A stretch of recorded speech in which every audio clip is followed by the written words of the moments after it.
Okay, so how's everybody doing? So it's been a long, hot summer, and I just want to give you an update and some news about what's going on around the layout, most notably, and a little bit about the channel. So the first thing that I want to say is some exciting news. So I've been invited to go back onto the Second Section podcast, and I'll just show you that one. For those of you that don't know, the Second Section podcast are run by Andy and Mike. It's on YouTube, and it'll be in 1 month on October the 10th, 6 p.m. Pacific time. So for those of you that are not aware of that podcast, it is probably one of the burgeoning top model railroad podcasts right now on YouTube, I'd have to say. So if you can, pop over and show some support and some love to those guys. They work really hard to reach out to the community and to share and feature all the model railroads that are out there that they can, glean the opportunity to interview those builders and to show feature pictures and video of their layouts. And it's an inspiration for all of us, right? So that's going to be cool. So a few things I want to talk about that I think are kind of interesting. The first thing I want to say that it seems a little bit creepy, but when I designed this part of the layout, okay, I only had so much room. Like I wanted to actually model the siding along the brewery. There's sort of a main, short line main, and then there was a siding, but I just didn't have the room. I couldn't pinch an inch. I just couldn't, it's just the way it is, right? It's so easy for us to say, well, why don't you just do this for that? You give up this for that. And then the same happens the other way. And it's just, but I did talk about that in the past. So I won't lament about that. But I just want to say that what I did here was, you can see, instead of squeezing in another siding, which would have looked worse than the rail and the ties discarded on the side, this is how I chose to model it. And ironically, I want to just show you a video quick of this location right here. Okay. And what has happened, okay, in light of this layout.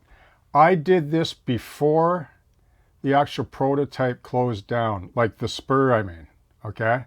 And then, of course, to the left here is the end of the building, and you'll see a truck there. But I just want to show you that quick clip before I move on, okay?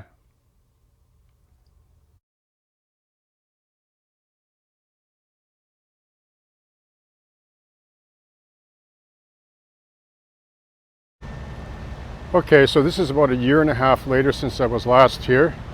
And you can see, here's the extractor, which I just found out that this takes the used malt and it gets turned into animal feed. So a truck basically backs in here. There's a guy offloading barley. Then it gets processed into beer and then turned to malt, and then it's extracted. A dump truck comes in here, backs up, and off it goes. It makes for good quality animal feed. As you can see, the turnout, the rail service is technically out of service here. Well, it's abandoned. Like there's the turnout has been pulled up, see? Last time I was here, I think it was still here with the stand, but it's gone. And you can see the ties there. So in a prophetic sort of way, when I modeled my right-of-way, it's becoming a reality, okay? But you can still backdate it and model it that way, but I don't have the space for it right now. But I thought I would just come down and do an update and a coverage of the location here for you, okay?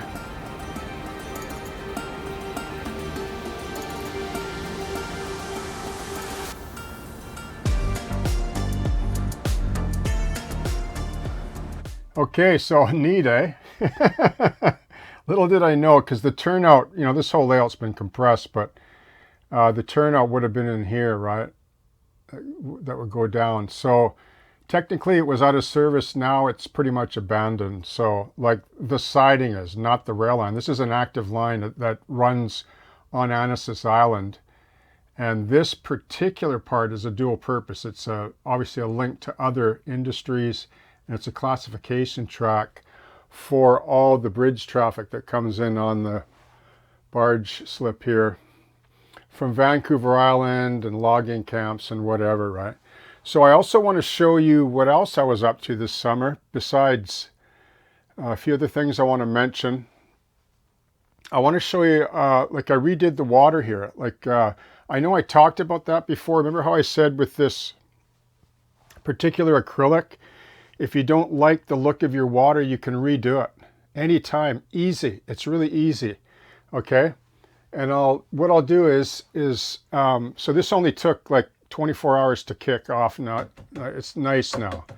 Really nice. It's a bit of depth to it. And it has that nice 15-knot chop. So what I'll do is I'm just going to show you how I did that. I'll show you the product that I use, and then I'll move on with the update here, okay?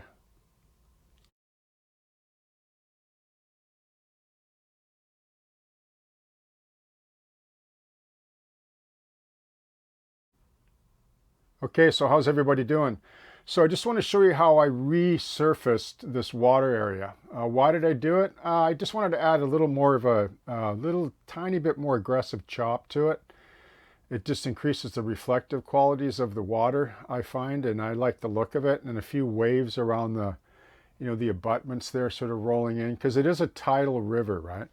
So what I did was I took a bunch of soft gel gloss, which has got a soft body, clear drying acrylic medium, which is gloss, like it dries glossy, but it retains tool marks, okay?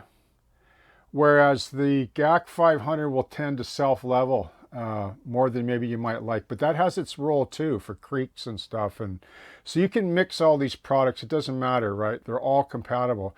So I just took about maybe 70% of this and 30% of the GAC 500, stirred it up in a separate yogurt container, and then I just spread it out with a spatula, okay? Just like nothing fancy, just spread it out. The working time is more than adequate. And then I took this sponge, it's one of my favorite sponges, and I just started dabbing it, like stippling along, until I just sort of smoothed it out, like blended it out right here near the shoreline, which I'm still working on a little bit anyway. But you know how it is, 2 steps forward, 1 step back. You're working on a bigger layout. You can't do one area all at once. But I know this is going to look really nice now. And like I say, the first time I did this was a couple of years ago. So, you know what I mean? It's always a work in progress that you can tweak and you can look back. And that's the beauty of like acrylics. They're very, very forgiving. And you can change the sheen, the gloss, the matte, the tool mark texture, whatever, at any time, okay? So that's what I've done, and we'll see how that looks. But anyway, just thought I'd share that with you, just to kind of encourage you that if you're not happy with a part on your layout, like especially the water, no matter how you did the water initially, whether it's 2-part epoxy, whether it's a trench, a flat painted surface, whatever, you can still go back and rework it and make it look more authentic or more to your liking if you want to color change or change the gloss or the sheen of it. This will all clear by tomorrow. It'll be crystal clear by tomorrow. This is probably what shocks people the most, right? When they initially put it on, they're like freak out because it's all milky colored, right? But it'll all basically clear up nice and be nice, a nice water effect with this little, 15-knot chop kind of thing. Okay?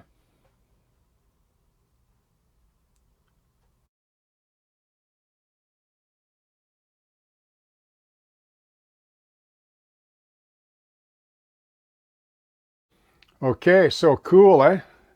I really like it now. It just looks really good. Like this is the level that I view the layout and operate. So yeah, so just about the podcast again, quick, if I can mention it, what we're going to be talking about, I'll just give you a little bit of a sneak insight on it.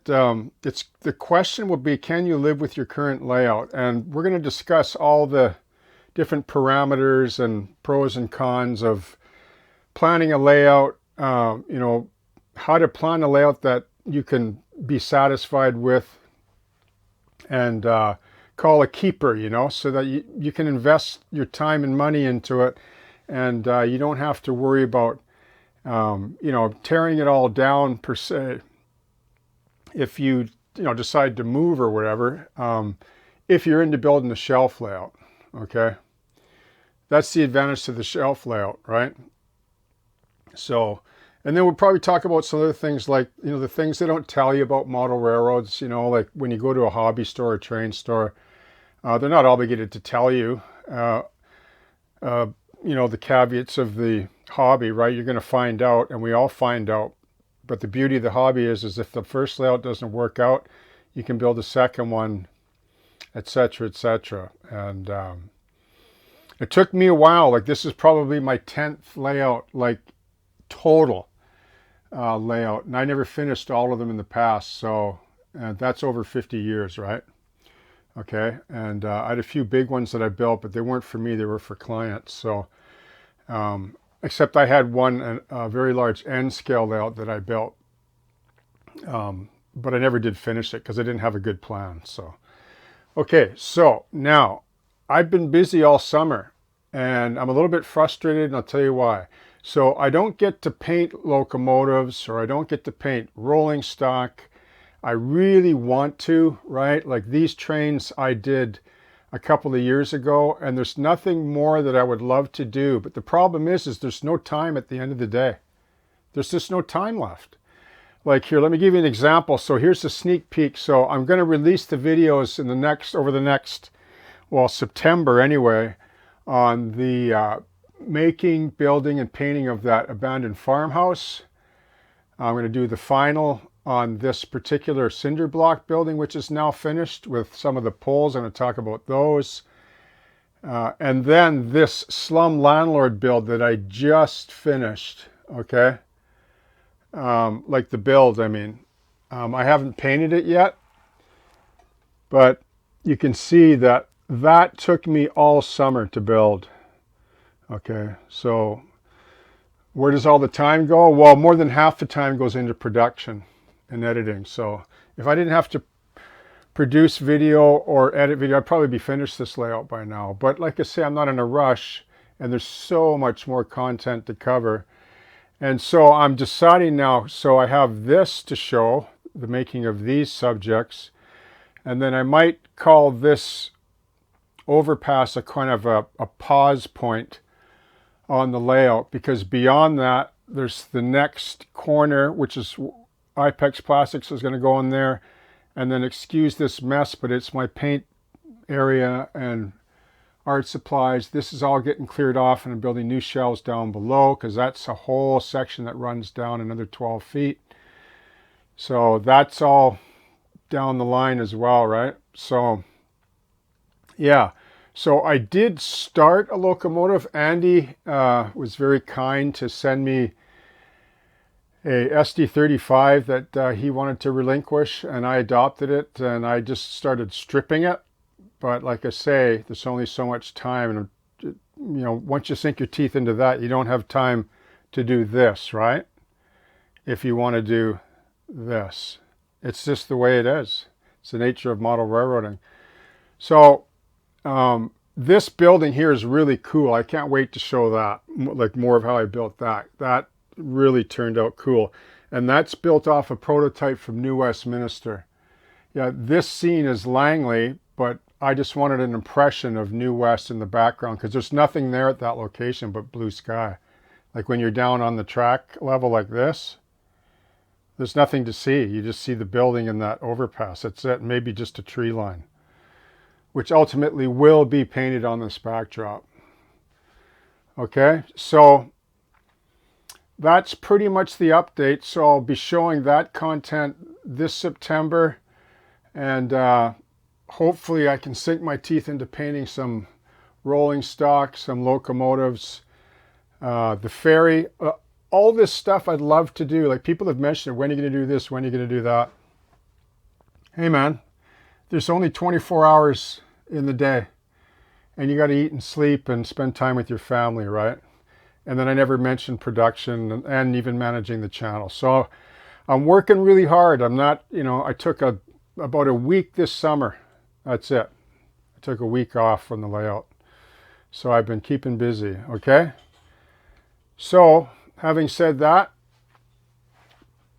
feel free to subscribe if you want to. Thanks for supporting the channel, and I just want to put a shout out to all the new subscribers. Thank you very much for showing support to the channel. There's lots of cool content coming along. The whole point of this particular layout is to cover the whole build, right? To cover the whole build from the very beginning to the end, however long it takes. So thanks once again. Cheers, and I hope you have a great day and happy modeling.